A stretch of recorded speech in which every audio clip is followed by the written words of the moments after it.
Bueno, en primer lugar, la cultura es todo lo que hacemos, ¿no? Y, eh, y ahí el arte cobra un lugar fundamental en el sentido de que es aquello que creamos a partir de la nada, digamos, ¿no? Entonces tiene un lugar fundamental en la construcción de la cultura. Aunque la cultura también son otras cosas, también la cultura son cosas que no creamos, que reproducimos, ¿no?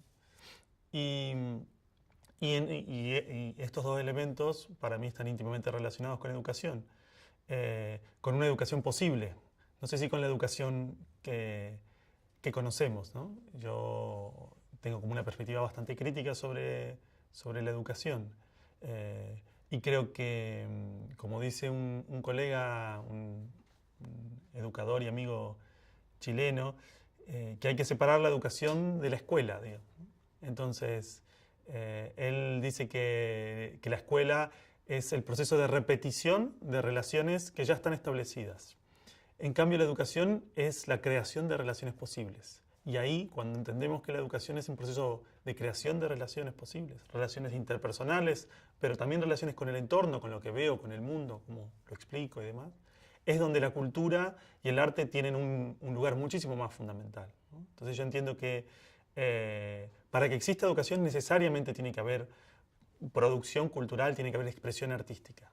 Yo creo que el mayor desafío es que la educación pública en América Latina reconozca los saberes populares, permita que las comunidades ingresen dentro de las escuelas y que gestionen inclusive las escuelas. Nosotros estamos identificando que gran parte de las experiencias educativas innovadoras y transformadoras y alternativas, como le llamamos nosotros, en diferentes partes de América Latina, las que más tienen incidencia en la realidad, tanto de los alumnos como en las realidades colectivas, son aquellas experiencias gestionadas desde comunidades, donde la comunidad educativa, las familias, los vecinos, los compañeros de trabajo, todos se unen en una lógica de iguales y trabajan para la mejora de ese espacio y de esa propuesta. Y también para sus necesidades, no están pensando en las necesidades del Ministerio de Educación o las necesidades sino sus propias expectativas sobre ese proceso.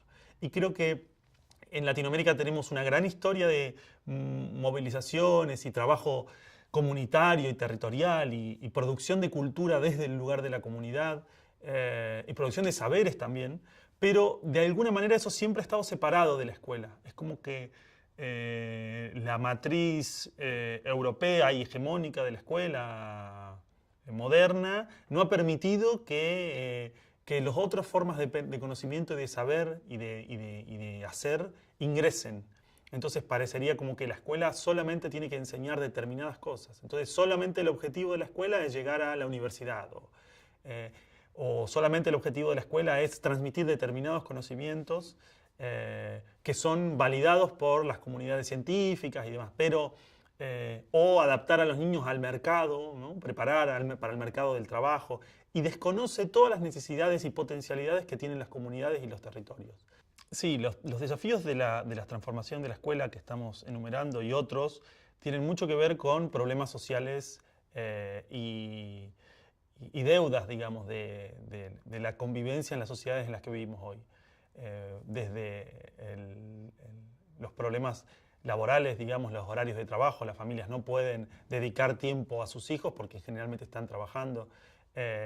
Problemas vinculados a las cuestiones de género, por ejemplo, ¿no? Es como que a veces pedimos que la escuela haga transformaciones y estamos pensando en transformaciones vinculadas a la escuela, pero todavía seguimos viviendo en una sociedad patriarcal donde los hombres ganan más que las mujeres y eso se ve reflejado en el campo de la educación también, donde los privilegios que tienen los varones, no solo los varones, sino las personas de piel blanca, las personas de ciertas clases sociales, de ciertos orígenes, son claramente, o sea, nos ponen en una situación de mucha desventaja en la cual muchas de las transformaciones, entorpecen muchas de esas transformaciones necesarias en las escuelas. Entonces es necesario siempre pensar las transformaciones de las escuelas junto a otros movimientos y a otras necesidades y otras luchas sociales.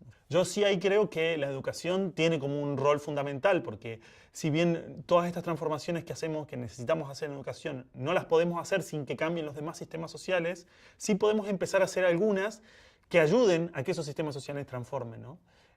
Y con esto quiero decir que muchos de los jóvenes que atraviesan espacios educativos distintos, luego, como adultos, emergen como activistas sociales, como referentes de diferentes campos de batallas, si se puede decir de alguna manera, de otras formas de conciencia, ¿no? El caso aquí uno de los casos más interesantes en Sao Paulo, por traer una experiencia de Brasil, ha sido los gimnasios vocacionales en la década del 60, donde hay una generación entera de artistas y activistas sociales que fueron formados en esos espacios que no tenían las dinámicas tradicionales de la escuela. Entonces sí, claro, no podían hacer todas las transformaciones que hubiesen querido hacer, pero hay algunas transformaciones de relación, de contacto, de vínculo con los niños en la educación, ya son suficientes como para generar pequeñas semillas de transformación en el futuro.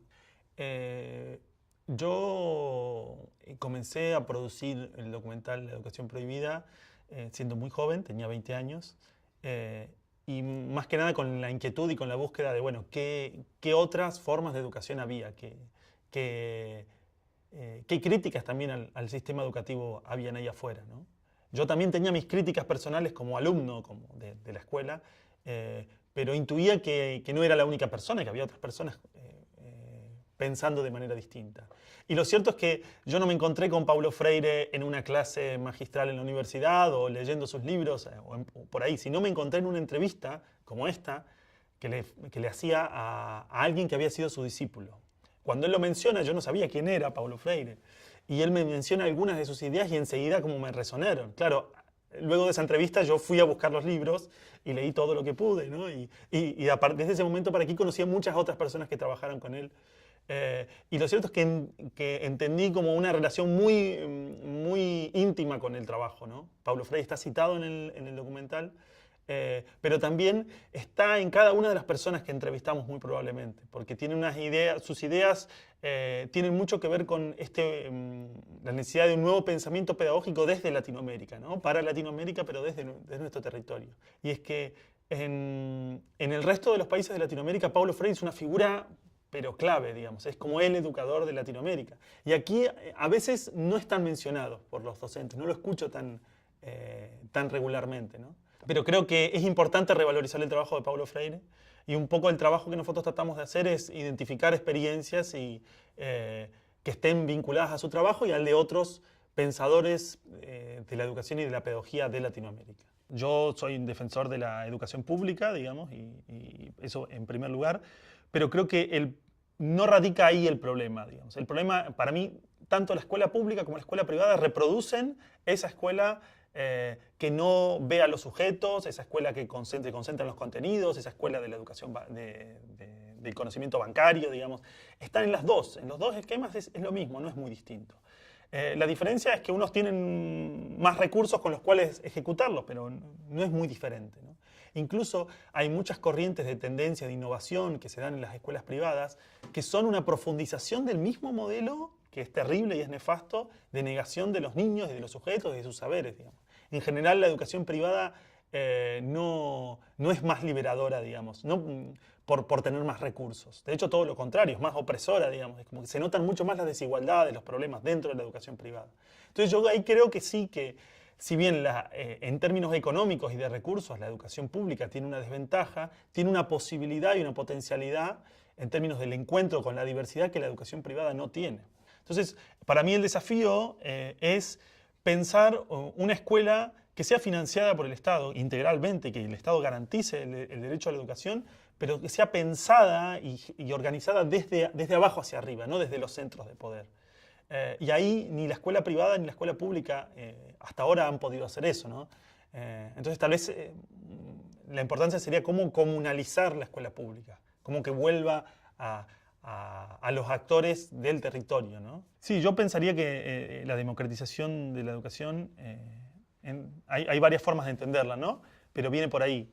Y creo que esto tiene que ver con varios elementos. Una es la participación de las comunidades en la educación, la voz y el voto también de las comunidades en los espacios educativos, de los maestros también, la posibilidad de que ellos, esto que decíamos antes, que ellos puedan definir su práctica pedagógica sin condiciones. Es decir, algunos, si miramos solamente, no para importar modelos, pero a modo de inspiración, modelos educativos de otros países, los maestros tienen un rol muy importante y fundamental y muy reconocido, y permitir que ellos puedan decidir sobre su práctica es una forma de democratizar. Y el último elemento, que también podría ser el primero, es la voz de los estudiantes. Es decir, es muy importante que los estudiantes, desde los niños, desde las crianzas hasta los estudiantes de las universidades también, tengan un lugar fundamental a la hora de decidir cómo quieren aprender también. Es como que su voz no sea minimizada, ¿no? Uno no puede esperar que los niños no decidan nada los primeros 18 años de su vida y de pronto salgan y puedan votar y elegir a sus representantes, ¿no?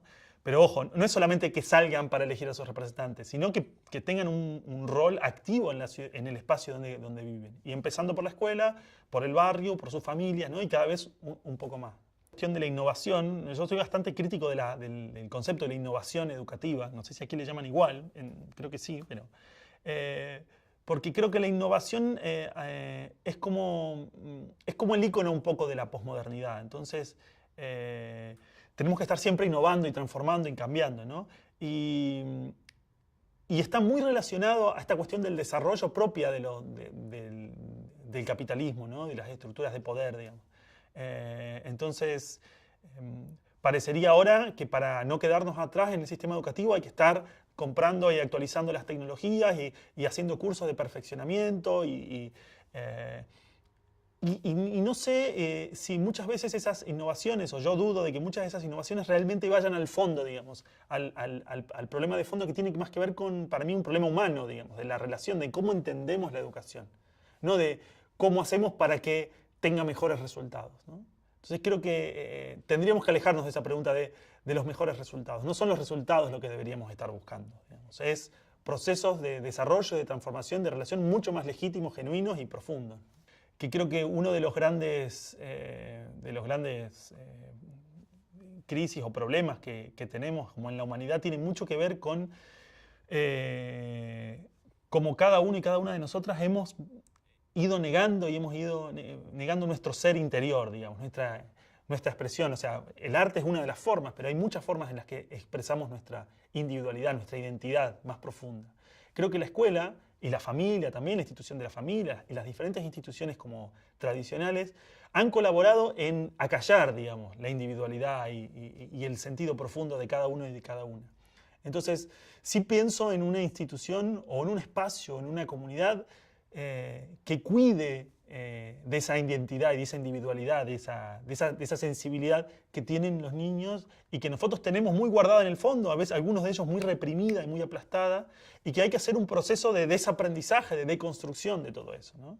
Y ahí es donde están todas las otras estructuras que hablamos antes, está el patriarcado claramente aplastando, están los mecanismos de opresión del sistema, digamos.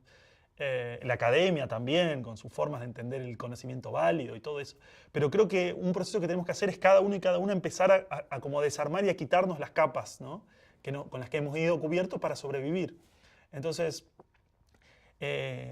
si tuviese que decir, el desafío más grande ahí de los educadores no es tanto en términos de conocimiento, digamos, es más en términos de